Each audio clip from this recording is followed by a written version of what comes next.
Game 3. It has officially happened. Spoilers for those of you who may or may not know what happened. The Dodgers won. They've gone up 3-0. Yeah. Brig is currently in mourning still. I'm recovering. In It's recovery. definitely not. I'm not in mourning, but it's a trauma response or something.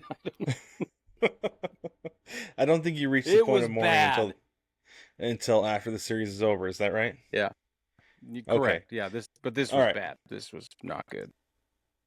All right. Well, let's talk about Game 3 here for just a little Okay. bit. So, final score 4-2. Dodgers took this one. Same score as Game 2, by the way. Mm-hmm. Kind of odd. Very interesting. Yeah. So, Freddie Freeman. Similar play out Just too. just give Freddie Freeman the MVP award. I don't care if the Yankees somehow come back and win this thing, still give it to Freddie Freeman because he's earned it. I have a hard time disagreeing with that. I don't know who else Even to with give it the to. proviso that the Yankees still win somehow, it's hard to disagree with Freddie being the MVP. I feel like he set the tone at the end of Game 1, and he's just continued it. He's hitting early home runs to give the Dodgers early leads, and it's been game changing. It's bananas. So here's the line score. The Yankees 2 runs, 5 hits, 1 error, Jazz Chisholm error. That was early too, wasn't it? If I remember right. I don't remember. But anyway, 1 home run, 9 total bases. Didn't steal any, but 8 left on base. And the Dodgers scored 4 runs on 5 hits. No errors, 1 home run, 8 total bases, 1 stolen base, and 7 left on base. Brig, not as big of a discrepancy tonight. Not as big. This was kind of an interesting thing here. You go look at how these teams did with runners in scoring position. The Yankees were 2 for 6, and the Dodgers are 2 for 8. The 2 for 6 for the Yankees is interesting because they didn't score until didn't score until the 9th inning on a home run, and the runner was on first base. Verdugo's home run, his first home run of the postseason. Yeah. So first home run in recent memory. Yeah, there's that. But this is interesting because they're 2 for 6 with runners in scoring position, and neither of those scored a run. Right. One of them was because, for whatever reason, Giancarlo Stanton was sent on a ball that was hit directly to Teoscar Hernandez in left field. I understand it was a pretty close play, needed a perfect throw, but I don't feel like. I mean, okay, there's two. He wasn't schools deep enough. T.O. wasn't deep enough. It wasn't deep enough. You needed a perfect throw. Stanton's not fast at all. 3 mile an hour max. Okay, as soon as I saw him wheeling around third base, it's like he's toast. Absolute strudel, has no chance. But don't even care what happens. I will defend the third base coach with this caveat: at some point, you've got to try to make things happen. Yeah. Right, because to that point, the offense had not done anything; had been completely shut down by Walker Buehler. Right. So if you're going to just get stranded, you might as well push. Yeah. Yep. And he's not going to steal a base. He had a bunch of momentum and carry it out. Yeah. Yeah. So I understand the reasoning with that, but at the same time though, like, I don't think that he's the guy you do that with. Mm-mm. Because there's no chance. Nope. No, I agree. So it was upsetting, needless to say.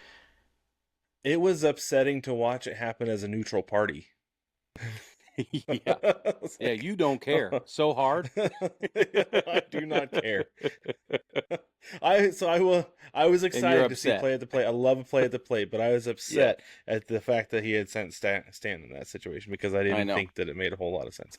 But anyway, so because there's that. You have good instincts, I guess.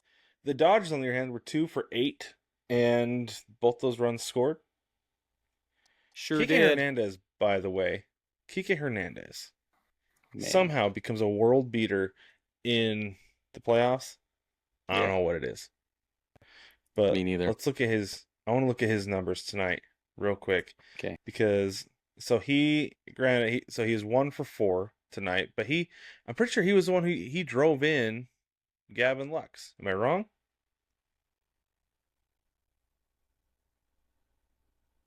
I don't remember. Or was that? No, I am wrong. I am wrong. Could have been. It was Teoscar Hernandez who drove him in. Okay. That makes more sense. Yeah. No, Kike Hernandez sent Freddie Freeman first to third. Is what it was. That's what it was. I'm remembering. But still, the fact that the dude comes through and gets base hits when you've got guys on base, that's enormous for a guy who's just kind of there as a role player the rest of the year. Yeah, that's true. So, but it takes a whole team. It just does. It does. It does. You're right. It does take a whole team. And that's been the big difference so far, is that the Dodgers have had a complete performance top to bottom with everybody. Yep. Everybody contributes. Everybody contributing, and the Yankees have not. They do not have a fully contributing club. Yeah, so here's another one, Brig. I was curious how many guys scored who were walked tonight. Oh, my God. Of the 4 runs, it looks like 3 of them were not the result of walks, but those guys were put on base because of a walk. Because of a walk, and then they were batted in. And then were driven in. Yeah. Walks kill. Oh, man. In the first inning, Freddie Freeman homers, and Shohei Ohtani was on base with a walk. Yeah. Because he led off with a walk. So, and that first 2-run bomb from Freddie out the gate was just... That was a killer, man. Oh, man, that was a momentum drag on the whole ballpark. Was just like...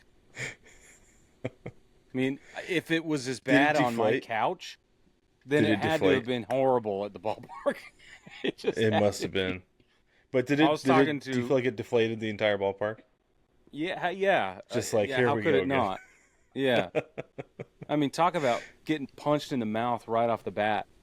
At one point, so I have a friend of mine that's there, a guy I know, he's there, and I was like, how's it going? He was like, this is terrible. He says he can't believe he is there, which I think was code for, I spent a lot of money on this. And I have a little bit of evidence to support that. But yeah, he's upset. Anyway, late in the game, at one point, I can't remember what the situation was. I think it was the 7th.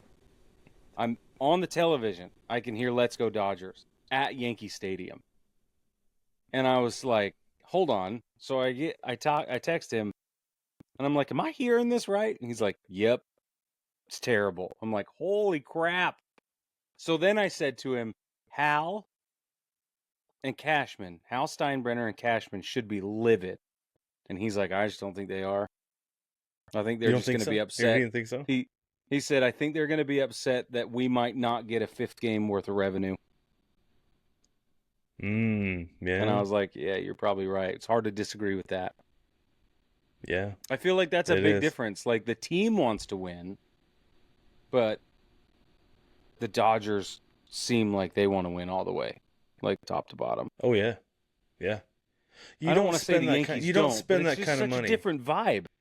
You don't spend that kind of money if you don't want to win, really. Like, really what it was that the Yankees spent to get Juan Soto was prospects.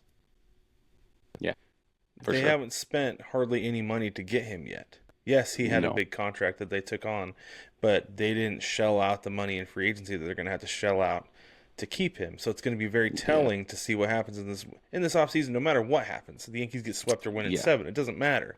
But it's going to be telling to see the attitude of the front office with the kind of money they throw at Juan Soto. Because if you bring him back, you've got a good chance of getting back here next year. But if you don't, I don't think you have any chance of getting back here next year.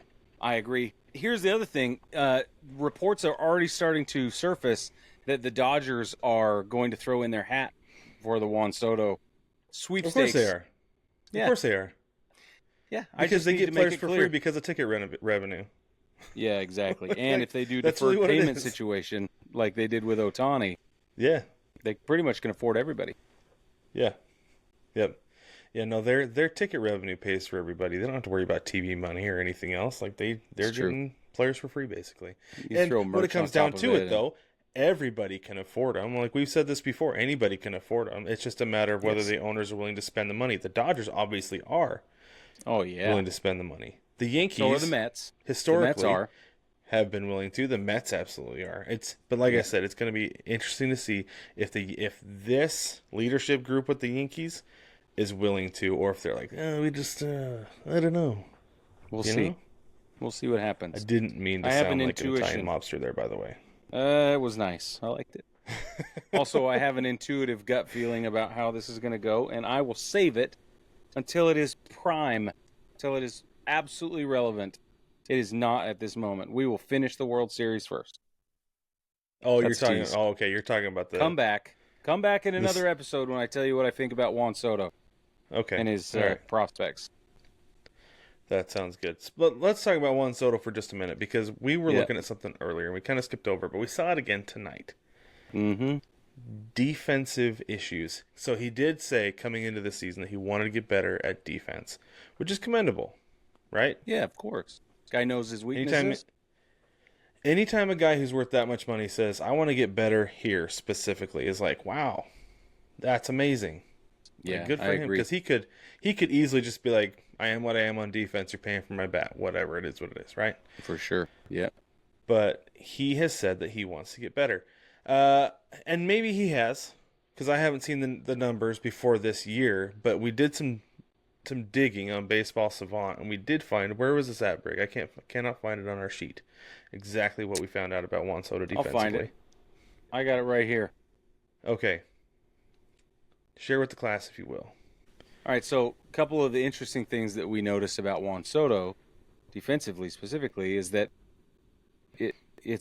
obviously it can be a liability. So according to Baseball Savant, he gets a pretty good first read, like a pretty great jump off the bat, but then he has below average speed defensively, not on the base paths, but defensively has below average speed, and then it couples with below average route to the ball. So the angle of pursuit is substandard when Juan Soto's chasing balls, which is interesting. Yeah, it is. And it's really interesting too to see the players who are below average on their route to the ball, right? Like, it's not just Juan Soto. We're not picking on him here. There are a bunch of big league outfielders who are able to correct on their poor route to the ball with their speed, right? Or their arm, right? Like Juan Soto's big thing is that he reacts to the ball well. He sees it off the bat well, and he's not delayed in his reaction, seeing like the bat or the ball off the bat and then taking a full second to react. No, he's great reacting to the ball off the bat, but he's not fast enough, and he doesn't take a good route to the ball. So when you have those two things coming together, it's hard for him to get to the ball and make a play like Mookie Betts made tonight. Oh, Mookie Betts, he had good reaction off the ball. He reacted, but again, took a poor route because he stepped back instead of forward, and then came forward. And as he was coming forward, he had the speed and the athletic ability, which I don't think Juan Soto has, to be honest with you, to Not correct. like Mookie Betts. Mookie Betts is one of the best athletes in Major League Baseball, hands down. He's a freak when it comes athlete. down to it. Yeah, it's incredible. He dives forward and makes that catch, and you texted me immediately and said Juan Soto's not making that catch. Like, no, he's putting that on a bounce. Yep. Which we then saw him do repeatedly. And then what happens when you play that ball on the bounce? That runner's going to score. Yep. Because but he's not going to lay out for it. It's not just athletic ability, it's also effort. I'm sorry, but there's a certain amount of like, I'm going to get there. And I know you don't want a ball to get past you in right field. Like, I understand that, especially with runners rounding second. Like, that's a bad scenario. So I don't blame the guy for taking it off the bounce, but it's just also hard to stomach not seeing a guy really lay out for it. It's just hard. Because he could have saved a run with Tommy Edman on second base tonight. Yep. Instead of giving full effort and trying to make an athletic diving play on a ball dropping into right field, where that ball was so high and loopy, it would not have gone far past him if he'd missed it. Anthony Rizzo was right there. Gleyber Torres was right there to chase that ball down. Yeah. He had the angle to come in, make a diving catch on that ball. He tried to deke Edman, who wasn't buying it for half a second, and turned it on and scored easily because the ball was played on a bounce, and it was a little looper that just kind of dropped in right next to the pin, right? So, I don't know. It's frustrating. It can be frustrating, especially when you see it on the other side. See the effort and the athleticism on the other side, right? Yep. Yeah, and I'm not going to sit here and diss Juan Soto's athletic ability. So for me, it's just the effort. It comes down to at least the appearance of effort.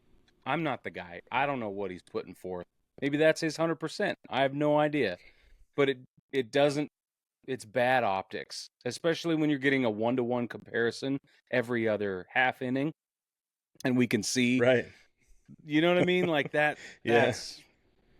And your team is down, and they need you bad. And defense is a huge problem right now. Huge problem. Well, and you look, I think you go 1-to-1 comparison across the outfields, though.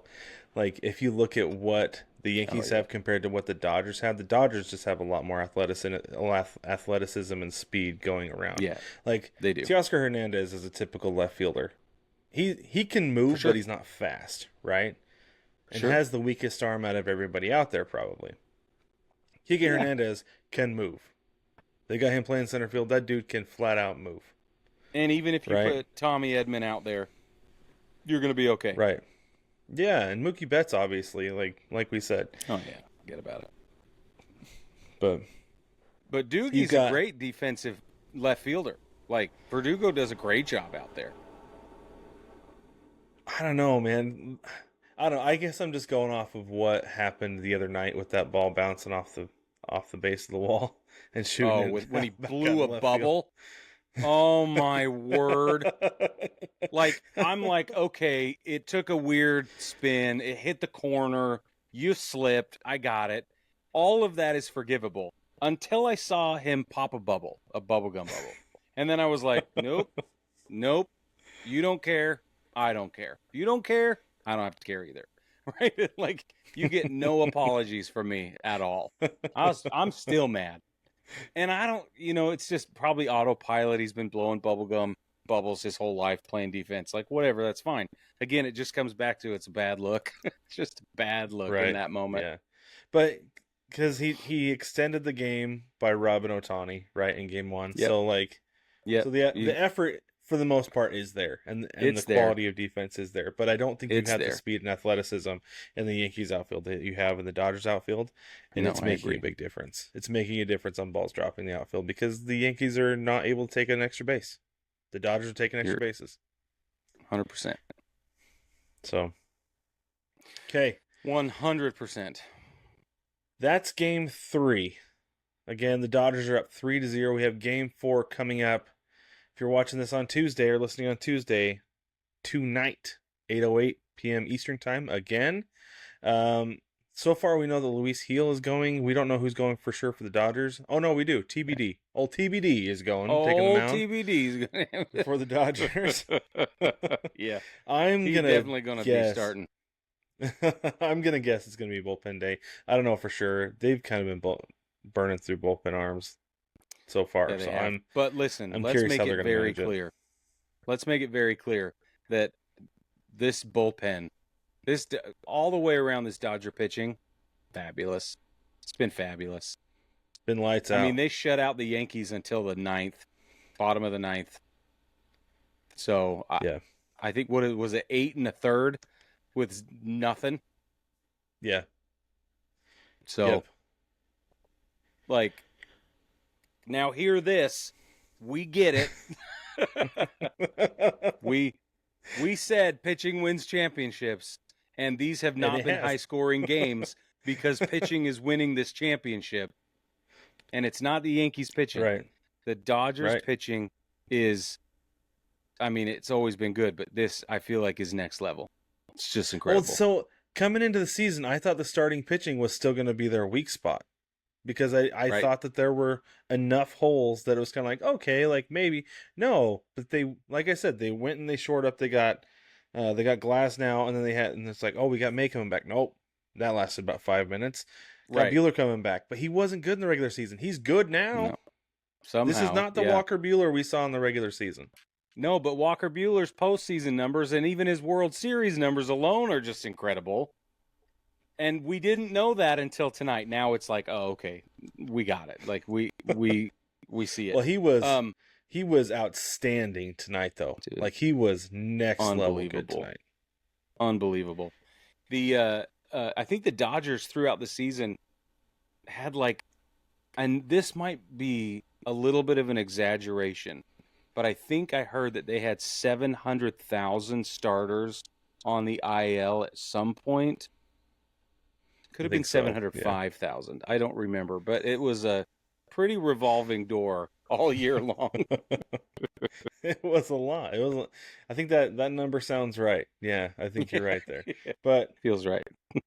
But things have sorted themselves out, and not only has the bullpen been great, which I feel like got them here, but the starting pitching has been next level in the World Series. And this is one thing, Brig. Unexpectedly good. This is one thing is that there are certain guys who are built a little differently, and rather than the stage of Yankee Stadium getting to them, it locks them in. Yeah, it's working. Felix Hernandez was one of those guys for the Mariners. Every time he went to New York and pitched, he was unhittable. Yeah. Walker Buehler found that extra gear tonight, and he locked in and didn't let Yankee Stadium get to him. And I'm curious what that's going to be like. He had for run game. Support immediately, immediately. Right? Yeah, you're pitching from ahead. Their first time out on the mound. You're feeling all right about yourself. Yeah, that's a good spot to be in. Especially when you took the crowd out of it with a 2-run bomb. Forget about it. Yeah. But still, though, I'm not taking anything away from him. He was locked in and did great. So I'm curious what things are going to look like in games 4 and potentially game 5 for the Dodgers as far as pitching goes. But I don't think they have anybody on that roster who's going to shrink to the environment. I think they have guys who are going to get locked in because of it. Yeah, so far I have no reason to disagree with you. None. Can I just go ahead and say how repeatedly disappointed I've been in all but 4 guys at the plate for New York? Torres, he's doing okay. Not horrible. This last game was not great. He's doing okay. Puts together some pretty quality at-bats. Right? Soto, solid. Stanton, totally stepping up. Rizzo, not really much to complain about. He still get on base. He puts together really, really quality at-bats, right? Was that 4? I think that's 4. Jazz put together some quality at-bats tonight, and like Torres, sometimes he's coming, sometimes he's going this postseason. Or this series, I guess. It's specifically in the World Series. But everybody else, nope. I couldn't believe Verdugo hit that homer. Could not believe it. Yeah, that was pretty... I was shocked, actually. Legitimately shocked when that ball... when he made contact, you could tell it was going, and I was shocked that... And it wasn't a cheapie. That was the... No, it wasn't. It was legit. There's no doubt about it. Okay, I have a couple of stats for Freddie Freeman real quick. So when he was up, I screenshot this while I was watching the game on my phone. When he was up in the top of the 3rd, they showed that Freddie Freeman had 3 home runs, 7 RBIs, 4 extra base hits, and no strikeouts to that point in the game, in the series. Whoa. He did not strike out the rest of the night, so he still does not have any strikeouts in the series. He didn't get any extra hits, didn't get any extra ribbies. So these numbers are current. Okay, nothing changed since the 3rd inning for Freddie Freeman.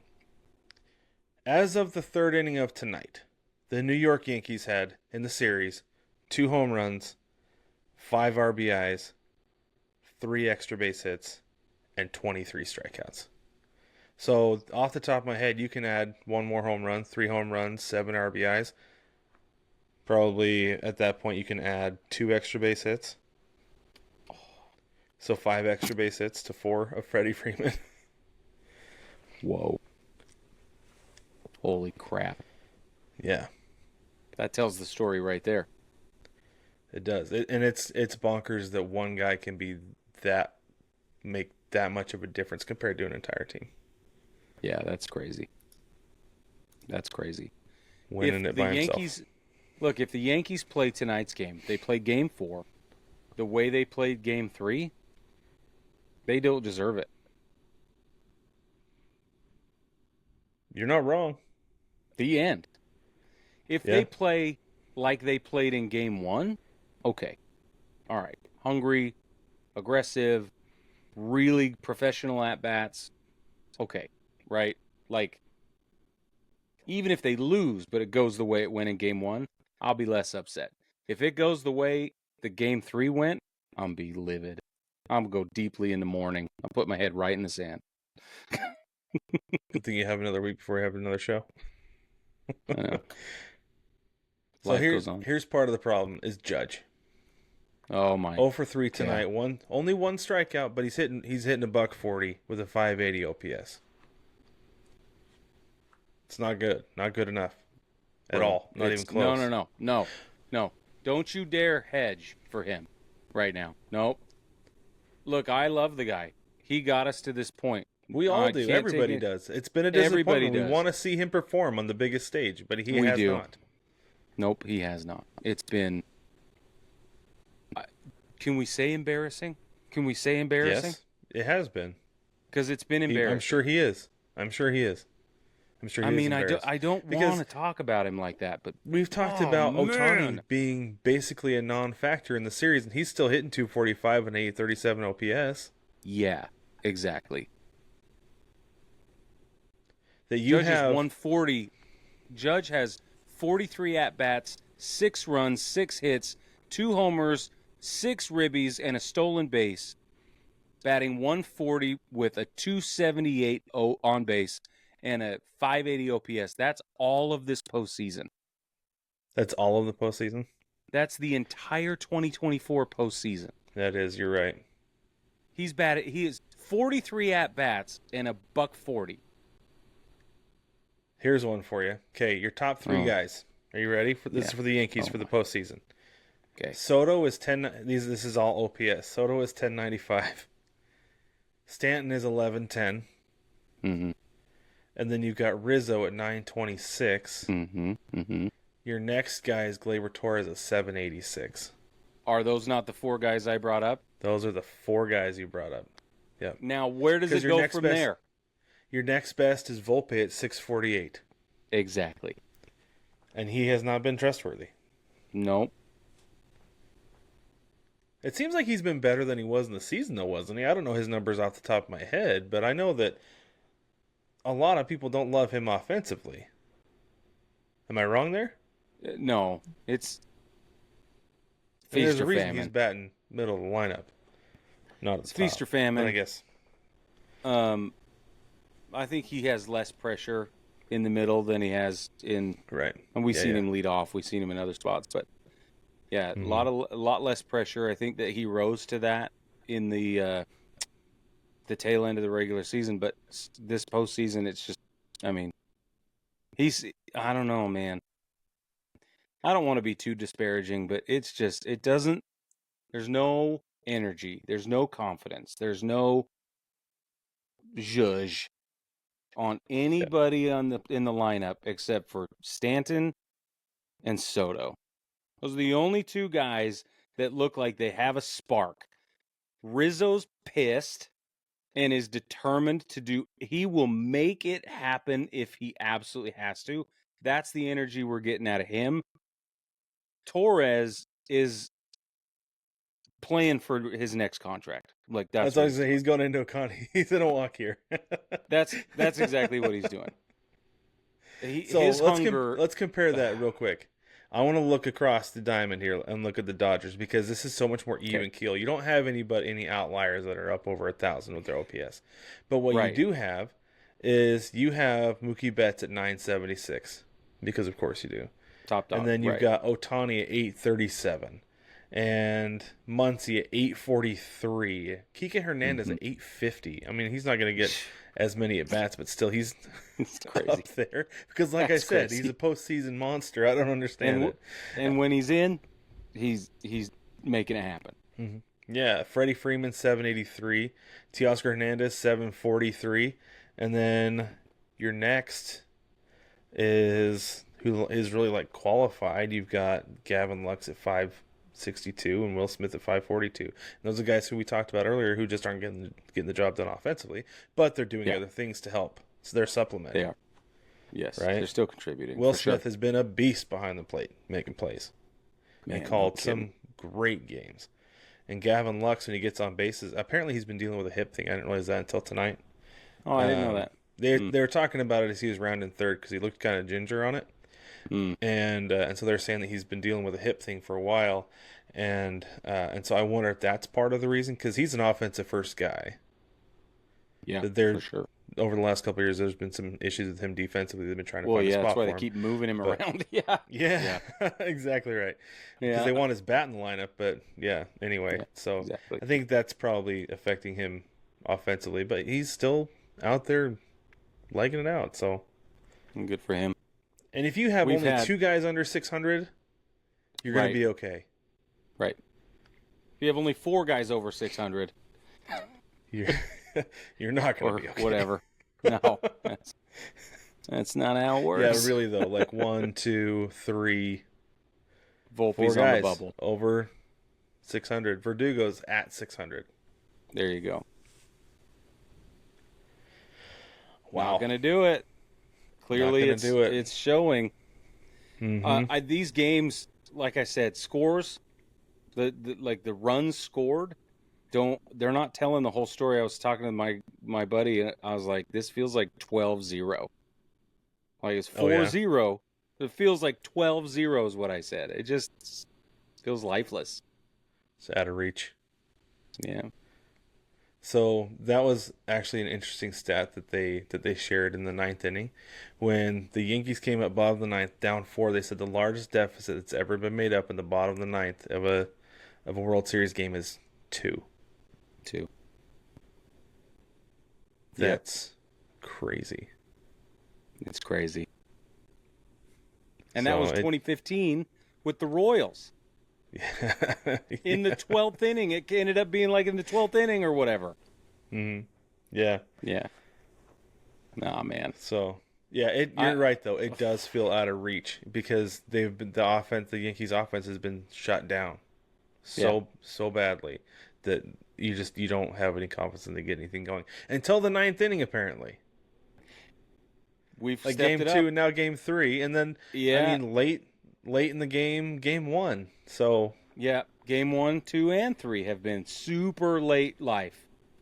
Right, we had it in the 10th in game 1. There was a little bit of a smattering in game 2 that was in the top of the 9th, and now here we go, bottom of the 9th.